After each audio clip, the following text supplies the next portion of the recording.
بسم اللہ الرحمن الرحیم. میرے پاکستانیوں، مجھے آج خوف ہے کہ پاکستان اس راستے پہ نکل گیا ہے جو ہمارے ملک کی تباہی کا راستہ ہے. اور مجھے خوف آ رہا ہے کہ اگر ابھی حکمت نہ استعمال کی گئی، اگر ابھی اپنے عقل کا نہ استعمال کیا، تو ہم شاید وہاں پہنچ جائیں جدھر یہ ٹکڑے ہم واپس جمع نہیں کر سکیں گے اپنے ملک کے. میں سب سے پہلے آپ سب کے سامنے ایک چیز رکھنا چاہتا ہوں کہ اس سب کے پیچھے ہے کیا. یہ جو ایک سال سے ایک افراتفری ملک میں مچی ہوئی ہے، ایک پورا زور لگا ہوا ہے کہ کسی نہ کسی طرح عمران خان کا راستہ بند کیا جائے کہ یہ ملک کے لیے بہت برا ہے، اس کو نہیں آنے دینا چاہیے. اگر الیکشن بھی نہ ہو، آئین بھی ٹوٹ جائے، کوئی سپریم کورٹ کو بھی ذلیل کیا جائے، لیکن اس کو نہیں آنے دینا. اس کے پیچھے ہے کیا؟ میں ذرا آپ کو پہلے یہ گراف دکھا دوں. یہ جو آپ کے سامنے ہے، یہ ذرا گراف دیکھیں. یہ ہے سروے کا رزلٹ. یہ سروے کا رزلٹ میں یہ ذرا ادھر دیکھ لیں کہ 70% اس وقت تحریک انصاف کی مقبولیت ہے پاکستان میں. باقی ساری پارٹیز کی ملا کے بھی تو جو مقبولیت ہے، ان سب کو اب خوف ہے کہ الیکشن اگر آ گئے تو یہ ہار جائیں گے. اب یہ پی ڈی ایم کی جماعتوں نے تب سے فیصلہ کیا ہوا ہے کہ الیکشن بھی نہیں لڑنا، کیونکہ الیکشن اگر ہو گیا تو عمران خان آ جائے گا، اور اگر عمران خان آ گیا تو ان کو یہ نہیں فکر کہ ملک کو اچھا ہوگا یا برا ہوگا. ان کو فکر یہ ہے کہ انہوں نے اربوں روپے کے اپنے کرپشن کے کیس معاف کروا لیے، اور ان کو ڈر یہ لگا ہوا ہے کہ جو 30 سال سے محنت سے انہوں نے پیسہ چوری کا اکٹھا کر کے باہر رکھا ہوا ہے، کسی طرح اس پیسے کے اوپر یعنی وہ محفوظ رہے. اور خطرہ عمران خان سے ہے کیونکہ باقی تو سب ملے ہوئے ہیں. اب اس کی وجہ سے یہ سارا ملک تباہی کے راستے پہ جا رہا ہے کہ صرف اس خوف سے کہ ہمارا آپ کے پیسہ نہ یا کہ این آر او نہ واپس لے لے. بس یہ وجہ ہے کہ یہ آمنے سامنا کھڑا کر رہے ہیں ملک کی سب سے بڑی جماعت اور ملک کی فوج، اور یہ کامیابی سے یہ کر رہے ہیں کیونکہ یہ پرانے 30 سال کے پرانے سیاستدان ہیں. یہ جا کے وہاں ڈراتے ہیں ان کو کہ سر وہ آپ کو ہٹا دے گا آ کے. میں بار بار کہہ بیٹھا ہوں کہ میں اداروں کے اندر انٹرفیئر نہیں کرتا، میں کہہ بیٹھا ہوں، بار بار پیغام پہنچا بیٹھا ہوں، لیکن وہاں سے ڈراتے ہیں جی آ کے ہٹا دے گا آپ کو، فوج میں انٹرفیئر کرے گا. اگر انٹرفیئر کرنا ہوتا، جب مجھے پتا تھا کہ پچھلا آرمی چیف میرے خلاف سازش کر رہا تھا، آخری مہینوں میں مجھے آئی بی کی ساری رپورٹ تھی، تب میں اسے ہٹا دیتا، کیونکہ میں نہیں چاہتا تھا کہ ایک ادارہ جو کہ بچا ہوا ہے، باقی اداروں کو تو انٹرفیئر کر کے ہم نے تباہ کر دیا ہے، میں یہ نہیں چاہتا تھا وہ تباہ. اور میں آج ذرا پہلے تو یہ پی ڈی ایم کے اوپر بعد میں آتا ہوں، میں ذرا فوج کے اوپر بات کر لوں. دیکھیں، میں نے ساری دنیا میں اپنی فوج کا کیوں دفاع کیا؟ کیونکہ میرا تو انٹرنیشنل تھا، میری تو آواز باہر جاتی تھی. جب بھی کچھ ہوتا تھا، خاص طور پہ وار آن ٹیرر میں، تو جب پاکستانی فوج کو دوگلا کہا جاتا تھا، برا بھلا کہا جاتا تھا، تو میں ایس نون فیس تھا. تو مجھے یہ C N N, B B C کتنے میرے انٹرویوز کیے. آپ میرے سارے باہر انٹرویوز سنے. جس طرح میں نے اپنی فوج کا دفاع کیا، اس کو ڈیفینڈ کیا، مجھے ایک اور پاکستانی بتائیں جس نے انٹرنیشنل میڈیا پہ کیا. یہاں تو خیر ہم کہیں یہاں تو کوئی مسئلہ نہیں ہے، باہر جدھر پوری ایک باہر کی لابیز بیٹھی ہوئی ہیں جو چاہتے ہیں کہ پاکستان کی فوج کمزور ہو، انہوں نے پوری کیمپین چلائی ہوئی تھی.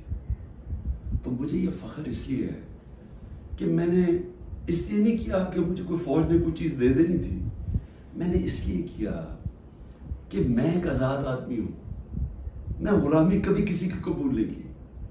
مجھے جتنی مجھے دعوتیں تھیں کہ باہر رہ لو، جتنے میرے کنیکشنز تھے, جو جتنا مجھے عزت ملتی تھی, برطانیہ کی میں بات کر رہا ہوں, میں نے تو کبھی نہیں سوچا کہ میں اپنے ملک کے علاوہ کہیں رہ سکتا ہوں. میں ہمیشہ اس چیز کا جیسے جب بڑا ہو رہا تھا چاہتا تھا کہ کبھی ہم وہ غلامی نہ کریں جو میرے ماں باپ کی, ہمارے بڑوں نے کی تھی, انگریز کی غلامی. یہ میرے بچپن میں میرے سے تھا, میں نے کبھی کسی کی غلامی نہیں کی. لا الہ الا اللہ, کسی انسان کے سامنے میں نہیں آج تک جھکا. تو میں سمجھتا تھا کہ کسی اور باہر کے ملک میں رہنا, میں جو مرضی کر لوں, میں سیکنڈ کلاس سٹیزن ہوں, وہ میرا ملک تو نہیں ہے. میرا ہمیشہ یہی تھا کہ میں پاکستان, پولیٹکس میں بھی آیا جس آدمی کو ضرورت ہی نہیں تھی پولیٹکس, اللہ نے سب کچھ دے چکا تھا. کون مجھے ایک آدمی بتائیں جس کو سب کچھ ہو, وہ اپنی زندگی کے 22 سال لگاتا ہے کسی چیز پہ, قربانیاں دیتا ہے, یعنی اپنی فیملی کی. کون آدمی کرتا ہے؟ کیونکہ میرا اور کوئی گھر نہیں تھا, میں نے کبھی نہیں سوچا پاکستان کے علاوہ کہیں رہنا. تو اس لیے میں ہمیشہ یہ ذہن میں ڈال کے بیٹھا تھا کہ اگر ہماری فوج مضبوط نہ ہو, اور میری سٹیٹمنٹ سن لیں, میں پرائم منسٹر تھا, میں نے کہا کہ اگر فوج کمزور ہوئی تو ہمارا وہی حال ہوگا جو مسلمان ملکوں کا ہے. اٹھا کے دیکھیں نا, اوپر سے لے کے نیچے تک, لیبیا, سیریا, صومالیہ, پھر افغانستان سے جو ہوا, عراق سے جو, سارے ملک تباہ ہوئے جو اپنی دفاع نہیں کر سکتے تھے. ہمیں فخر تھا کہ ہماری سب سے مضبوط فوج ہے. تو جب بھی, پہلے میں واضح کر دوں کہ میں کبھی اپنی فوج کی تنقید کرتا ہوں تو جس طرح میں اپنے بچوں کی تنقید کرتا ہوں اصلاحات کرنے کے لیے. کیونکہ اگر فوج کو میں کمزور کروں گا تو میں اپنے آپ کو کمزور کروں گا. اور یہ جو پی ڈی ایم کوشش کر رہی ہے, اور کامیابی سے, کہ کسی طرح آمنے سامنا ہو جائے پاکستانی فوج کا اور تحریک انصاف کا, تو کون اپنی فوج سے لڑنا چاہتا ہے؟ مجھے یہ ابھی سمجھ نہیں آ رہی کہ اس میں جیتے گا کون؟ اس میں ان پی ڈی ایم کو تو کوئی فرق نہیں پڑے گا. یہ جب میمو گیٹ میں امریکہ کو کہہ رہا تھا زرداری کہ جناب مجھے اپنی فوج سے بچا لو, اس کے پیسے باہر پڑے ہوئے ہیں. جب نواز شریف انڈین لابی کو اور اسرائیل لابی کو اپنے ساتھ بلانا چاہتا تھا, اپنی فوج کو کہہ رہا تھا کہ دہشت گردی میں ملوث ہے, اس کے پیسے اربوں ڈالر باہر پڑا ہوا ہے. وہ جب ہوتا ہے موقع باہر بھاگ جاتے. تو میرا تو کوئی باہر نہیں جانا. تو میں اس لیے آج یہ کہنا چاہتا ہوں کہ یہ لوگ کامیابی سے وہ کام کر رہے ہیں جو میری آنکھوں کے سامنے ایسٹ پاکستان میں ہوا تھا. میں نے وہ دیکھا ہوا ہے ایسٹ پاکستان میں کیا ہوا تھا. سب سے بڑی پارٹی تھی, مجھے برحال الیکشن جیت گیا, فوج نے الیکشن کروایا, اور صاف اور شفاف ترین پاکستان کی تاریخ کا الیکشن تھا. کس نے تسلیم نہیں کیا؟ اس میں کوئی شک نہیں کہ فوجی لیڈرشپ کی قصور تھا, لیکن وہ آدمی جو چاہتا تھا کہ میں پرائم منسٹر بن جاؤں, اس کا بہت بڑا ہاتھ تھا. وہ کہتا ہے میں مانتا ہوں مجھب الرحمان کو, پاکستان نہ ٹوٹتا. اس نے پوری پلاننگ کی اپنی ذات کے لیے, اس نے پاکستانی فوج کو لڑا دیا سب سے بڑی پارٹی سے, ملک ٹوٹ گیا. آج وہی ہو رہا ہے. یہ پی ڈی ایم لڑا رہی ہے جان کے, یہ جو کیسز بن رہے ہیں کہ جی ملٹری کورٹ میں کیس کر دو, آرمی ایکٹ سے کیس کر دو. کبھی آج تک ایسا ہوا ہے کہ نہ آپ نے کوئی تحقیقات کی, نہ کوئی انڈیپینڈنٹ انکوائری ہوئی, نہ پتا چلا کہ یہ اس کے پیچھے کون تھا, اور ایک دم جج, جوری اور ایکسیکیوشن فیصلہ ہو گیا کہ جی تحریک انصاف دہشت گرد جماعت ہے, اور پکڑ دھکڑ شروع ہو گئی. 7,500 کارکنوں کو پکڑ لیا ہے, اس میں عورتوں کو پکڑ لیا ہے. کبھی اس ملک میں ہوا ہی نہیں ہے. یعنی جس طرح عورتوں سے بدتمیزی ہوئی ہے, یہ کب ہوا ہے یہاں اس ملک میں؟ اور پھر یعنی گھروں میں جانا رات کو, سارا گھر توڑ دینا, عورتوں سے دھکے دے رہے ہیں عورتوں کو. شیریہ رفریدی کی بیوی کو بھی ساتھ پکڑ کے لے گئے, پھر ایک جگہ سے چھٹتی ہے شیرین مزاری, دوسری جگہ پکڑ لیتے ہیں. یعنی یہ کیا ہو رہا ہے؟ یہ تو اپنے ملک میں نفرتیں پھیلائی جا رہی ہیں. یہ تو جان کی ایسے مجھے لگ رہا ہے کہ میں کو خواب دیکھ رہا ہوں، گنونا خواب، جس کے اندر ایک ملک کی تباہی دیکھ رہا ہوں سامنے۔ یہ کون سا ملک اجازت دیتا ہے اپنی اس طرح کی تباہی کرنے کے لیے صرف ان چوروں کی خاطر؟ میں آج رائے پوچھنا چاہتا ہوں، مجھے یہ بتائیں، تحریک انصاف 27 سال سے، مجھے ایک جگہ بتائیں کہ عمران خان نے کہا ہو کہ کسی قسم کا آپ قانون توڑیں، قانون کے باہر چلیں، آئین کے باہر چلیں۔ مجھے ایک دفعہ ایک سٹیٹمنٹ میری بتائیں 27 سال میں، مجھے ایک میرے لیڈر کی سٹیٹمنٹ بتائیں جو میرے نیچے ہے، جو میری پارٹی کے لیے وہ کہے کہ جناب توڑ دو، گھراؤ کرو، جلا دو۔ ایک جگہ بتائیں۔ مجھے یہ بتائیں کہ جب 25 مئی کو، اچھا اس سے پہلے چلیں، 9 اپریل کو مجھے نکالا پچھلے سال، 10 اپریل کو لاکھوں لوگ سڑکوں کے اوپر نکلے، کسی نے کوئی کچھ کیا؟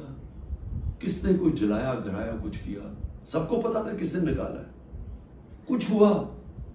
اس کے بعد 25 مئی کو ہم ایک پرامن مارچ کر رہے ہیں، جو 3 لانگ مارچز انہوں نے میرے خلاف کی تھی، ہم نے ان کے خلاف ایک FIR رجسٹر کی، گھروں میں گھس کے انہوں نے لوگوں کو پکڑا، وہ پہلی دفعہ شروع ہوا، جو انہوں نے 3 بجے لوگوں کے گھروں میں پکڑ کے لوگوں کو مارا داڑا، اور پولیس سے پوچھے وہ کہ جی نامعلوم افراد سے پیچھے سے حکم ہے۔ جب پولیس سے کہ وہ جی پیچھے سے ہمیں حکم ہے، ہمیں تشدد کیا گیا۔ جب 26 کی صبح کو میں پہنچا تو میں نے جب دیکھا کیا حالات ہیں، میں نے کینسل کر دیا دھرنا، کیونکہ مجھے پتا تھا کہ انتشار ہوگا۔ 26 نومبر 4 لاکھ لوگ پنڈی میں جمع ہوئے، میں کہہ سکتا تھا کہ ہاں ہم اب اسلام آباد کی طرف جائیں گے، مجھے تب پتا تھا کہ انتشار ہوگا، لوگ مایوس ہوئے، مجھے برا بھلا کہا، میں نے کینسل کر دیا۔ 8 مارچ الیکشن ریلی نکال رہے ہیں، الیکشن اناؤنس ہو گیا ہے، پرمیشن مل گئی ہے پولیس سے، ریلیز آ رہی ہیں، ایک دم ساری جگہ police, water cannons, tear gassing. میں گھر میں انتظار کروں ریلیز کی تو ایک دم پتا چلا، اچھا ٹی وی پہ بلیک آؤٹ کر دیا، ایک تو ہمیں میڈیا سے باہر نکال دیا، سب سے بڑی پارٹی کو میڈیا کے اندر بلیک آؤٹ کیا ہوا ہے، تو مجھے پتا ہی نہیں کہ میں ٹی وی دیکھ رہا ہوں، مجھے پتا ہی نہیں، مجھے پتا چلتا ہے کہ وہ ٹیئر گیس، اسی وقت میں کینسل کرتا ہوں اپنی ریلی، میں کہتا ہوں آج نہیں کریں گے، اگلے دن اپلائی کرتے ہیں کیونکہ الیکشن ہو گیا، اجازت نہیں ملتی، ریلی نہیں کرتا، اس سے اگلے دن جب اجازت ملتی ہے ریلی کرتا، اور اس کے اندر 8 کو ضلع شاہ کا قتل کیا، لوگوں کو مارا، بازو ٹوٹے، کچھ کیا، ایک اللیگل ایکٹ کیا۔ پھر میرے گھر پہنچ گئے 14 مارچ کو میرے گھر پہنچ گئے، جی آپ نے وہاں پہنچنا ہے، وہاں عدالت میں اسلام آباد، میں شیورٹی بانڈ دے دیتا ہوں، نہیں کرتے، 24 گھنٹے میرے گھر پہ حملہ ہوتا ہے، کسی پولیٹیکل لیڈر پہ ہوا۔ اس کے بعد میں نے کہا کہ جلا دو، گرا دو، کوئی میں نے کہا کہ اٹیک کرو گورنمنٹ بلڈنگز کو، رینجرز بھی تھے، فوج کو، کہیں میں نے کہا۔ اس کے بعد 18 کو میں جاتا ہوں، جب میں ادھر جاتا ہوں میرے گھر پہ حملہ، بتر بند گاڑی دروازہ توڑ کے میرا گھر لوٹ لیتے ہیں، میری بیوی بیچاری اکیلی ہوتی ہے۔ اس کے بعد میں نے کہا کہ اٹیک کرو ان کو، پکڑو ان کو، ان کے خلاف کرو، جلاؤ۔ پھر جب میرے اوپر پورا مجھے قتل کرنے کی سازش ہوتی ہے وہاں جوڈیشل کمپلیکس میں، اللہ نے پتہ نہیں مجھے کیسے بچایا۔ تو جب میں وہاں سے بچتا ہوں، کیا تب میں کہتا ہوں کہ ان سے بدلہ لو، کچھ کرو، کیونکہ اندر تو سارے رینجرز تھے، نامعلوم افراد تھے اندر اس کے، مجھے تو پتا تھا کون ہے، کیا میں کوئی سٹیٹمنٹ دیتا ہوں کہ اٹیک کرو ان کو؟ تو میں سمجھنے کی کوشش کر رہا ہوں کہ جب یہ مجھے پکڑتے ہیں وہاں سے، میں صبح 9 مئی کو جانے سے پہلے کہتا ہوں کہ اگر وارنٹ ہے تو میں تیار ہوں ریسٹ دینے کے لیے، میری سٹیٹمنٹ ہے، اور میں نے کہا کہ اس کے کانسیکوینسز ہو سکتے ہیں اگر آپ نے مجھے اس طرح اٹھایا، آپ کو تیار ہونا چاہیے، کیونکہ مجھے اس دن پتا تھا انہوں نے کچھ کرنا ہے۔ آرام سے پکڑ لیتے، پولیس سے پکڑوا دیتے، ساری دنیا کے اندر امیج گیا ہے کہ پہلے شیشے توڑ کے سر پہ میرے ڈنڈا مارا, لوگوں کو زخمی کیا, اور مجھے ایسے پکڑ کے لے کے جا رہے ہیں جیسے کوئی دہشت گرد ہے کہ پاکستان کا سب سے بڑی ڈیموکریٹک پارٹی کا سربراہ نہیں. 12 الیکشن اسمبلی میں نیشنل اسمبلی کے جیتا ہوں, جو ورلڈ ریکارڈ ہے, اور ایسے لے کے جا رہے ہیں جیسے میں نے کوئی جرم, میں کوئی دہشت گرد ہوں. اب اس کے جو امیجز تھے اس کا رد عمل آنا تھا. اور یہاں میں کہنا چاہتا ہوں کہ یہ پوری سازش ہوئی ہے, انہوں نے بڑی پلاننگ کے تحت کیا.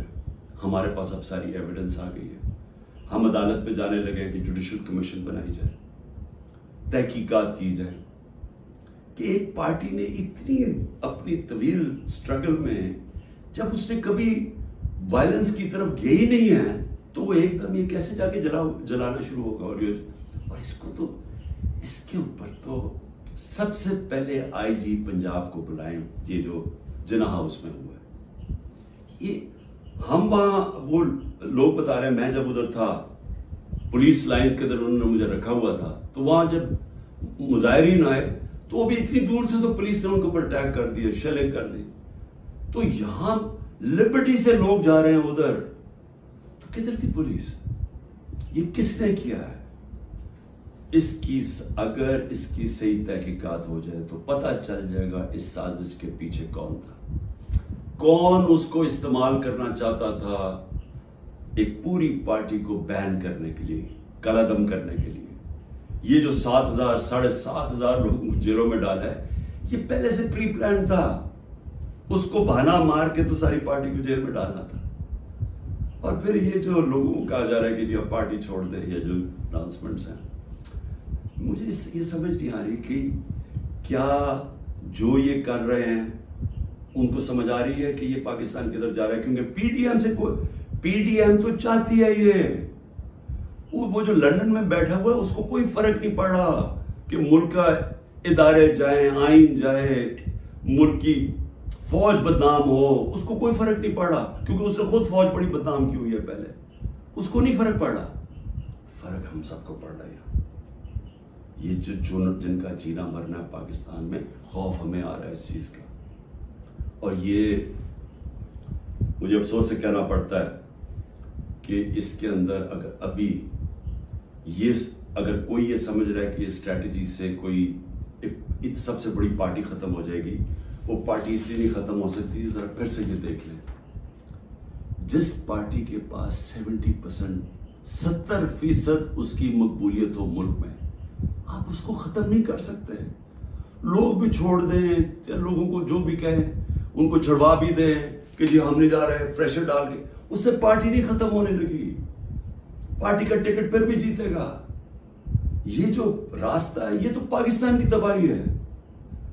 اور صرف یہ جو باقی پی ڈی ایم جو ریلو کٹے ہیں, جن کا نہ ووٹ بینک ہے نہ کچھ ہے, جو مزے لے رہے ہیں اقتدار کے, یہ صرف یہ کی کوشش یہ ہے کہ فوج کو پاکستان کی سب سے بڑی پارٹی سے لڑایا جائے. یہ ہے سازش. سو میری آپ سے ریکویسٹ ہے, میرے اپنے پاکستانیوں سے, کہ دیکھیں یہ وقت ہے کہ ہم سب جاگیں کہ کیا ہو رہا ہے. یہ جو خوف اور ہراسہ پھیلایا جا رہا ہے, اس کا صرف ایک ہی مقصد ہے کہ لوگ چپ کر کے بیٹھ جائیں. یہ جو عورتوں سے کر رہے ہیں, یعنی میں پھر سے یہ کہنا چاہتا ہوں کہ مجھے تو ابھی سمجھ نہیں آ رہی کہ یہ ہم کون سی دنیا میں ہیں. ہمارے ملک, ہماری جو دین ہے, ہماری تو روایتیں, چادر اور چار دیواری, میں نے تو کبھی ایسا نہیں دیکھا. مجھے صرف ایک ہی چیز سمجھ آ رہی ہے کہ یہ کوئی خوف پیدا کرنا چاہ رہے ہیں. اور مجھے ڈر یہ ہے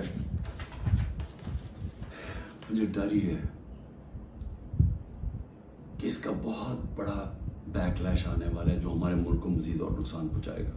جب ہم نے انشاءاللہ ہائی کورٹ میں جا رہے ہیں کہ جوڈیشل کمیشن فوری بنائی جائے, کیونکہ ہمارے پاس اب ثبوت آ گئے. ہر جگہ ہمیں لوگ نظر آئے جو ہماری پارٹی کے نہیں تھے, جن کے پاس بندوقیں بھی تھی, پسٹل بھی تھے, جو آگے کہہ رہے تھے کہ اٹیک کرو کور کمانڈر ہاؤس. میاں والی کے لوگ اتنے خوش تھے, وہ جو ہمارا جہاز چوک جیسے کہتے تھے, وہ کس سے چلا ہے؟ وہ تو سارے ایک میرا کارکن کہہ رہا ہے کہ جب ان کو پتا چلا انہوں نے روکنے کی کوشش کی. کوئی نامعلوم افراد تھے اس میں؟ تحقیقات ہونی چاہیے. جس طرح جناح ہاؤس, ریڈیو پاکستان کیسے جل گیا؟ آپ دیکھیں مظاہرہ کہیں اور رہا ہے, ریڈیو پاکستان ادھر جل جاتا ہے, ادھر تو بندہ ہی نہیں کوئی ہوتا. اور آج کل تو فیس ریکگنیشن ہو سکتی ہے نادرا کے ذریعے, پتہ چل سکتا ہے کون ہے. تو اس کے لیے انڈیپینڈنٹ تحقیقات چاہیے. میں ذرا صرف ابھی گنا دوں, اب تک 25 لوگ شہید ہو چکے ہیں.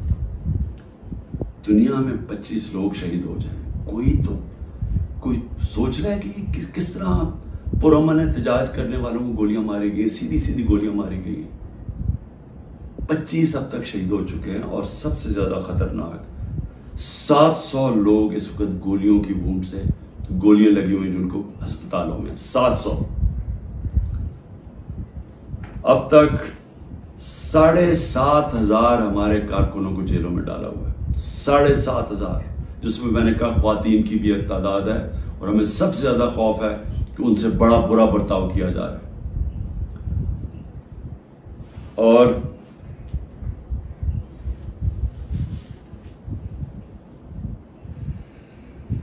آخر میں نے ابھی سنا ہے کہ جناب 40 دہشت گرد میرے گھر میں ہیں جن کو میں نے پناہ دی ہوئی ہے, اور کہا جی کہ ہم